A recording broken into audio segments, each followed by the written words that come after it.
নমস্কার, দেখছেন কলকাতা টিভি, সঙ্গে রয়েছে আমি স্বর্ণালী। শুরু করছি সংবাদ সারাদিনের শুরুতেই যে গুরুত্বপূর্ণ খবরের দিকে নজর রাখবো। সংখ্যালঘুদের উপর হিংসার কথা স্বীকার বাংলাদেশ সরকারের। সংখ্যালঘুদের উপর হিংসার ৭৮টি মামলায় ৭০ জনকে গ্রেপ্তার করা হয়েছে।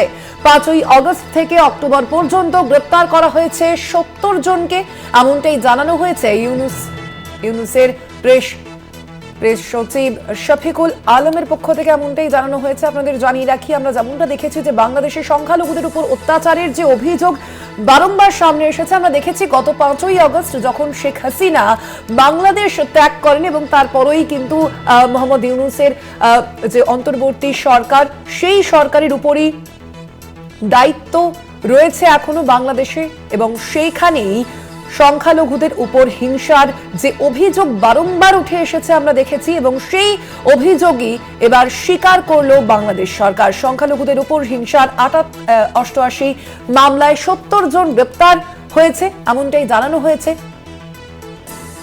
ঠিক কি বলা হয়েছে ইউনুসের প্রেস সচিব কি জানিয়েছেন, শুনবো।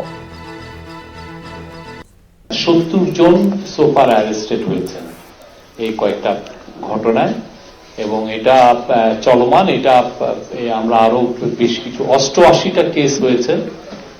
আমরা এই যারা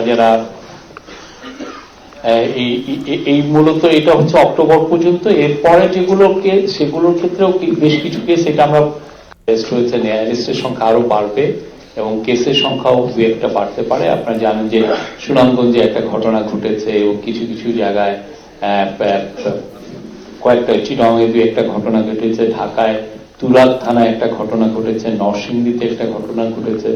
তো আমরা সেগুলোর প্রত্যেকটাই আমরা আপনাদেরকে ডিটেল গুলো দিব। এখন থেকে আপনারা যেন মাইনরিটি রিলেটেড কোন সংখ্যা যদি আপনারা চান, কেস বা কতজন অ্যারেস্ট করছেন, আমরা আশা করছি যে এটা আমরা আপনাদেরকে নিয়মিত এটাকে আপডেট দিব।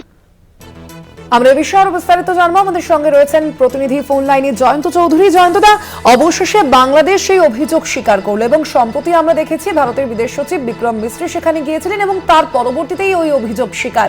সেক্ষেত্রে কি কোনো চাপের মুখে পড়ে এই অভিযোগ স্বীকার করলো বাংলাদেশ, কি মনে হচ্ছে? হ্যাঁ সোনালী, তুমি ঠিকই বলেছো। খুব স্বাভাবিক এই প্রশ্নটা আসবে, এটা খুবই প্রত্যাশিত প্রশ্ন।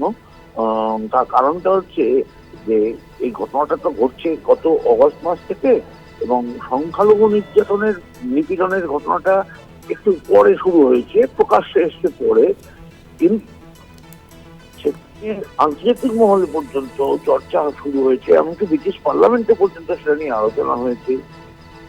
তা সত্ত্বেও কোনো রকম ভাবেই সরকারি স্তরে বাংলাদেশ এই প্রসঙ্গে কোনো কথা বলেনি, রাগ আনেনি, একটি শব্দও বলেনি, স্বীকারই করতে চায়নি যে আদৌ এরকম কোনো গন্ডগোল হচ্ছে। মানে পুরোটাই মিডিয়া প্রচার, ভারতীয় বাংলাদেশ সম্পর্কে উৎসাহ, এইটাই মূলত সামনে এসেছিল। এই প্রথম ওই আলোচনার পর, বিদেশ সচিব স্তরের আলোচনার পর ২৪ ঘন্টা কাটছে না কাটছেই মোহাম্মদ ইউনুসের মুখপাত্র মোহাম্মদ শফিকুল আলম, তিনি এই ৭০ জন গ্রেপ্তার হয়েছে এবং ৮৮টা মামলার প্রেক্ষিতে এই গ্রেপ্তার হয়েছে সেটা তিনি জানিয়েছেন, সরকারিভাবে আনুষ্ঠানিকভাবে জানিয়েছেন। তবে তিনি এটা বলেছেন এটা ২২ অক্টোবর পর্যন্ত গ্রেপ্তারের তালিকা তিনি দিচ্ছেন, অর্থাৎ অক্টোবরের পরে নভেম্বর এই দিনে আরো বেশ ঘটনা ঘটেছে, তাতেও আর কোনো গ্রেপ্তার হয়েছে কিনা সেটা এখনো জানা যায়নি। তবে এইটাই শুরু হলো, অন্তত বিদেশের আলোচনার পর, যদি চাপের প্রশ্নই হোক আর যে কোনো কারণেই হোক, যদি বাংলাদেশ স্বীকার করে, এবং তার থেকেও বড় কথা শুধু স্বীকার নয়, পরবর্তী পদক্ষেপগুলো যা যা নেওয়ার, আইনি যা যা ব্যবস্থা করে নেওয়ার এবং প্রশাসনিক পদক্ষেপ যা যা করার সেগুলি তারা করে, এবং এই উত্তেজনাটা যাতে প্রশমিত হয়, তাহলেই একমাত্র বোঝা যাবে একটা সদর্থক ভূমিকা নিয়েছে ওই আলোচনা। বিদেশ সচিব আমাদের বিক্রম মিস্ত্রি যে বাংলাদেশ ঢাকা সফর, তার হয়তো কিছু সারা যাচ্ছে বলে মনে করা যেতে পারে। কিন্তু এখনো পর্যন্ত যেটা সেটা খবর যে এই প্রথম বাংলাদেশ সরকার স্বীকার করলো সে দেশে সংখ্যালঘু নিপীড়ন হয়েছে, এবং সেক্ষেত্রে তাদের পদক্ষেপ নিতে বাধ্য হয়েছে তারা। ধন্যবাদ তোমায়। আমরা কথা বলছিলাম, ফোন লাইনে ছিলেন প্রতিনিধি জয়ন্ত চৌধুরী।